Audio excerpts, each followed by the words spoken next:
नमस्कार। एकता शान्ति र संस्कारको संवाहक कालिका एसडीमा तपाईलाई स्वागत छ। म तिलक पौडेल। कालिका समाचार सुरु गरौं प्रमुख समाचारका शीर्षकहरूबाट। कालिका समाचारको साथमा Vijay steel, want to rule, Vijay cement, तपाईको सपनाको मजबुत निर्माण। यस यामाहा।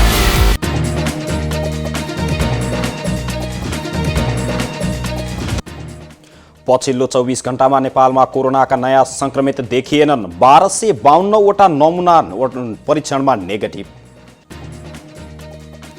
महोत्तरीमा रहस्यमयी मृत्यु प्रकरणमा मृतकको संख्या 11 पुग्यो। घरेलु मदिरा सेवनले मृत्यु भएको हुन सक्ने प्रारम्भिक अनुमान। कोरोनाका कारण दिल्लीका 11 जिल्ला उच्च जोखिममा। यही मे 17 तारिकसम्म उच्च जोखिमको सूचीबाट नहटाइने। र कोरोनाका कारण भलिबल खेल सबैभन्दा धेरै जोखिममा रहेको एक अध्ययनको दाबी।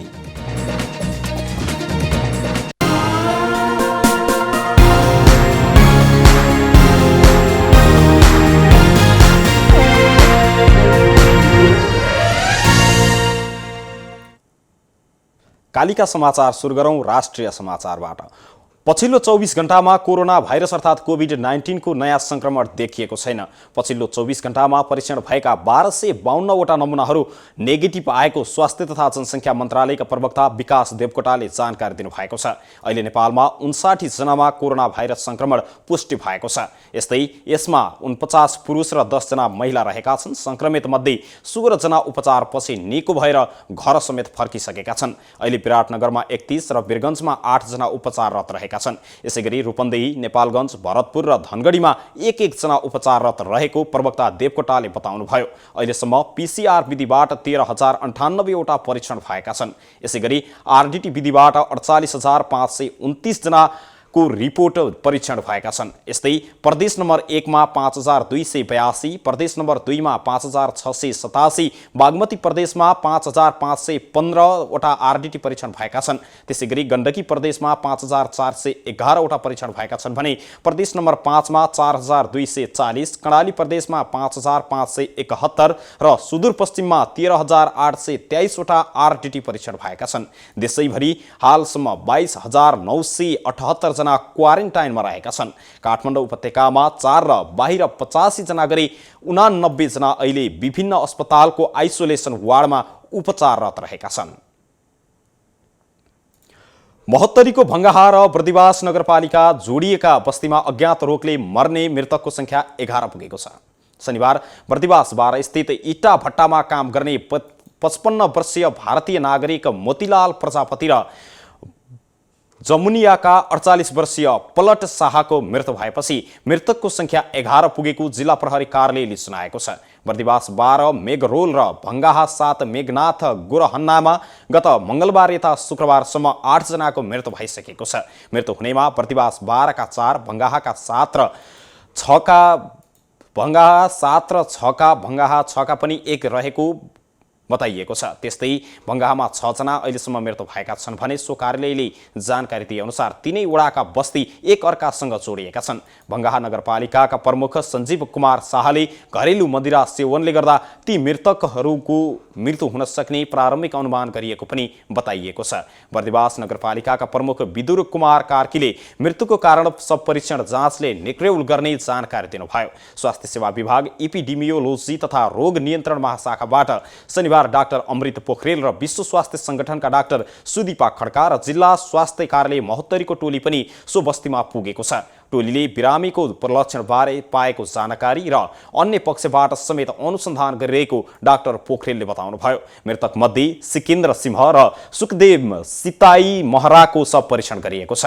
परीक्षणको रिपोर्ट आएपछि मृत्युको कारणबारे यकिन हुने जिल्ला प्रहरी कार्यालयका प्रमुख तथा प्रहरी उपरीक्षक श्याम कृष्ण अधिकारीले जानकारी दिनुभयो। यसैबीच जिल्ला प्रहरी कार्यालयले मृतक मध्ये 2 को कोभिड-19 संक्रमण हो वा होइन भन्ने यकिन गर्न पनि स्वाब संकलन गरी पीसीआर उपचार परीक्षणका लागि प्रयोगशाला पठाएको जनाएको छ। मृतकको आरटीटी जाँच परिणाम नेगेटिभ आएको छ। प्रहरी उपरीक्षक अधिकारीले भन्नुभयो अब पीसीआर जाँचको र परीक्षण रिपोर्ट आएपछि यकिन हुनेछ। थारू, मुसहर, चमार, बातर र सरदार सहितका जनजाति तथा दलित समुदायको सघन बसोबास रहेका सो बस्तीमा हालसम्म उल्लेख्य बसिरहेको छ। मेघनाथ गोरहन्नामा एक साता पहिले मात्रै सीतापुर र औरही तथा जमुनिया प्रहरी चौकीको संयुक्त गस्तीले 16,000 लिटर भन्दा बढी मदिरा बनाउने कच्चा पदार्थ र 4वटा भट्टी समेत नष्ट गरेको थियो।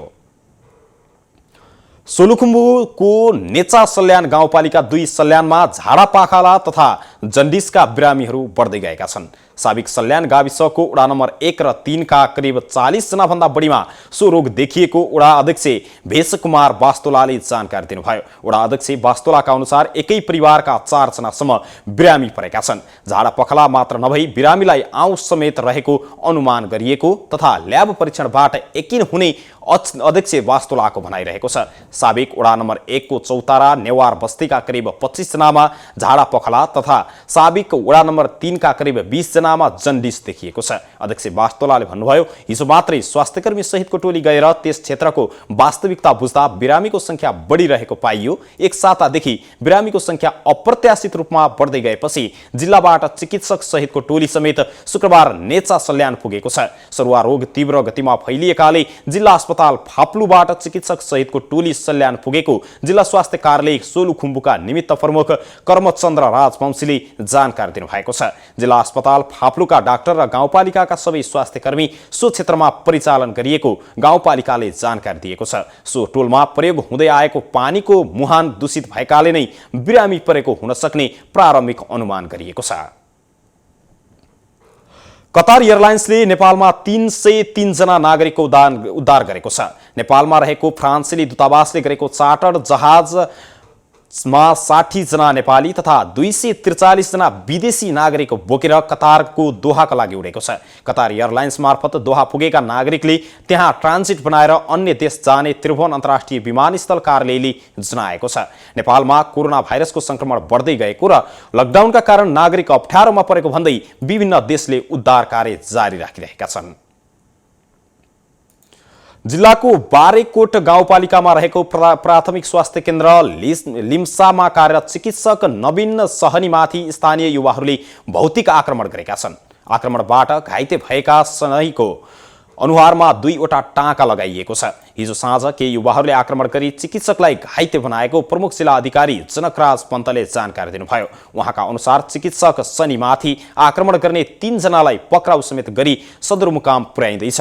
स्थानीय तिलक सिंह, चक्र बुढा र पदम नेपालीलाई प्रहरीले पक्राउ गरेको प्रमुख जिल्ला अधिकारी पन्तले जानकारी दिनुभयो। चिकित्सकमाथि आक्रमण गर्नुको कारण अनुसन्धानपछि मात्रै पत्ता लाग्ने प्रहरीले जानकारी दिएको छ। डाक्टर सहनी नेपाल सरकारको छात्रवृत्ति कोटामा अध्ययन गरेर 2 वर्षका लागि प्राथमिक स्वास्थ्य केन्द्र लिम्सामा खटिनु भएको छ।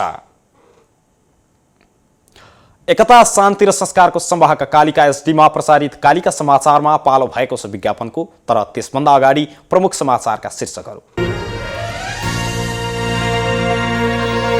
कालिका समाचारको साथमा Vijay steel, want to rule, Vijay cement, तपाईको सपनाको मजबुत निर्माण। यस यामाहा।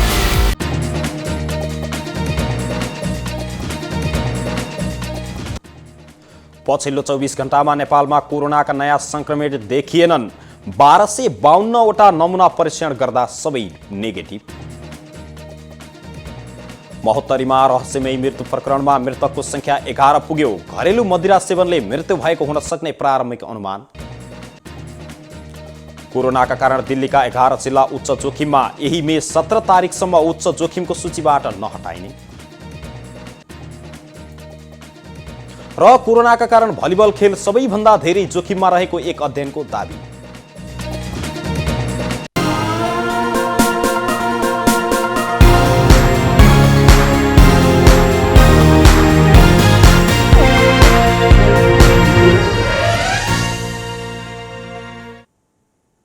विज्ञापनपछि कालिका समाचारमा पुनः स्वागत छ। अब स्थानीय समाचार।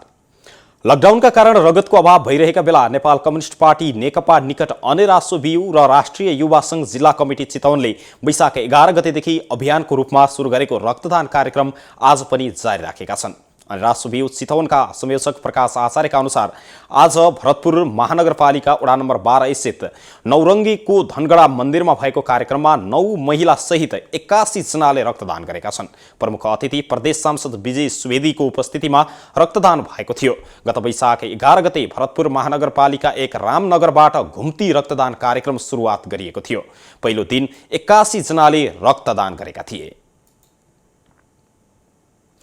चितवन मेडिकल कलेजका मनोरोग विशेषज्ञ डाक्टर सीपी सढाईले लकडाउनका कारण मानिसमा मानसिक रोगको शिकार भएको बताउनु भएको छ। कालिका एफएममा बोल्दै सढाईले 1 महिनाभन्दा बढी घरभित्र थुनिएर रहँदा निद्रा नलाग्ने, बाँच्नै नपरे हुन्थ्यो भन्ने जस्तो सोच आउने, अत्याधिक मात्रामा डर लाग्ने, अति अनावश्यक चिन्ता लाग्ने, एक्लै हाँस्ने, रुने, 81 दैनिक आचरणमा परिवर्तन आएको जस्ता समस्या लिएर उपचारका लागि बिरामीहरू आउने गरेको उहाँले जानकारी दिनुभएको छ। उहाँले भन्नुभयो, लकडाउनको समयमा मानिसमा एन्जाइटीको पहिलो चरण देखा परेको छ। यसका कारण मानिस डिप्रेसनमा जान सक्ने सम्भावना मैले देखेको छु। अहिले काउन्सिलिङ गरेर मात्र पठाइरहेका छौँ, सेढाईले भन्नुभयो। कालिका समाचारमा अब अर्थ समाचार।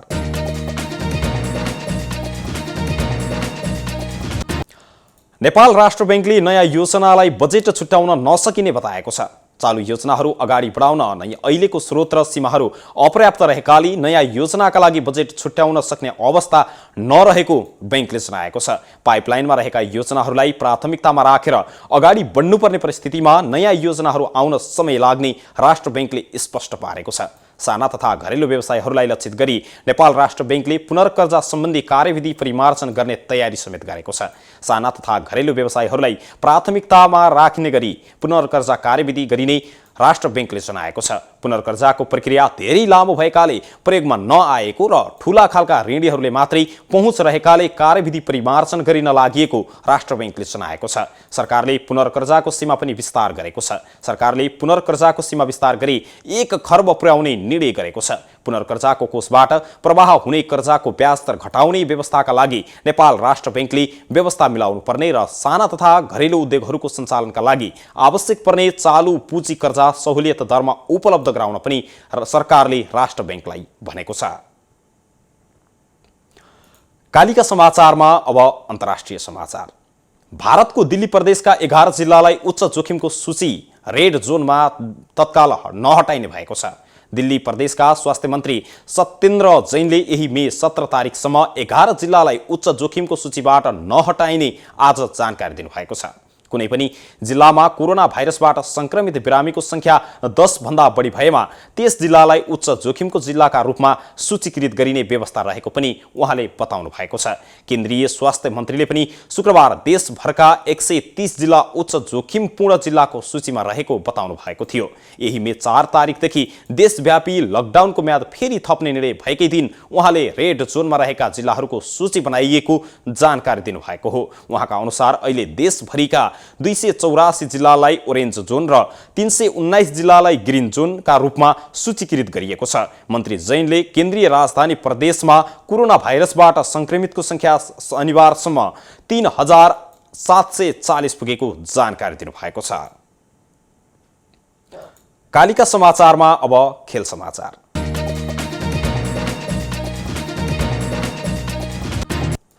कोरोना भाइरस अर्थात् कोभिड-19 को महामारीले विश्वभर ठप्प रहेको खेलकुद गतिविधि अब फेरि कहिले सुरु होला भनेर सबैको चासो बढेको छ।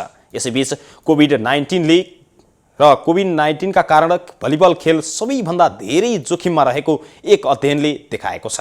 इटालियन ओलम्पिक कमिटी र पोलिटेक्निक अफ टुरिनले फेरि कसरी सुरक्षित रूपमा खेल सुरु गर्न सकिन्छ भनेर गरेको अनुसन्धानमा भलिबल खेलबाट कोभिड-19 को सर्ने सम्भावना धेरै रहेको निष्कर्ष निकालेको हो। यसले इटालीका खेलाडी र प्रशिक्षकका साथै अन्य देशमा पनि ठूलो विवाद सिर्जना गरेको छ। सो अनुसन्धानले भलिबललाई सबैभन्दा धेरै जोखिम भएको खेलमा अघि सारेको छ। फेस टू फेस खेलिने अन्य खेलहरू बक्सिङ, बास्केटबल, रग्बी भन्दा भलिबललाई धेरै जोखिममा राखिएको छ। विभिन्न खेल महासंघहरूलाई प्रश्न वितरण गरेर समेत त्यसबाट पाएको जवाफको आधारमा पोलिटेक्निक अफ टुरिनले 404 पृष्ठको प्रतिवेदन सार्वजनिक गरेको हो। एकता शान्ति र संस्कारको संवाहक कालिका एसडीमा प्रसारित कालिका समाचारको अन्त्यमा प्रमुख समाचारका शीर्षकहरू पुनः एकपटक। कालिका समाचारको साथमा Vijay steel, one two role, Vijay cement, तपाईको सपनाको मजबुत निर्माण। यस यामाहा।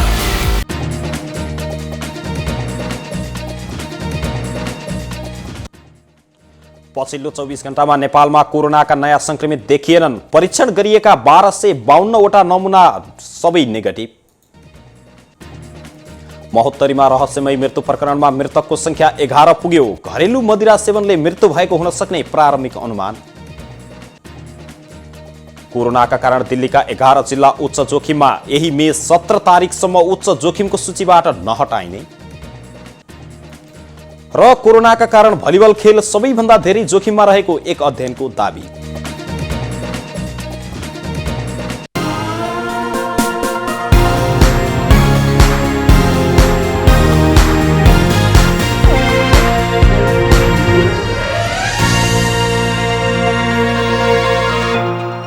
एकता शान्ति र संस्कारको संवाहक कालिका एसडीमा प्रसारित कालिका समाचार अहिलेका लागि यति नै। हेर्दै गर्नुहोला कालिका एसडी। म तिलक पौडेल बिदा हुन्छु। नमस्कार।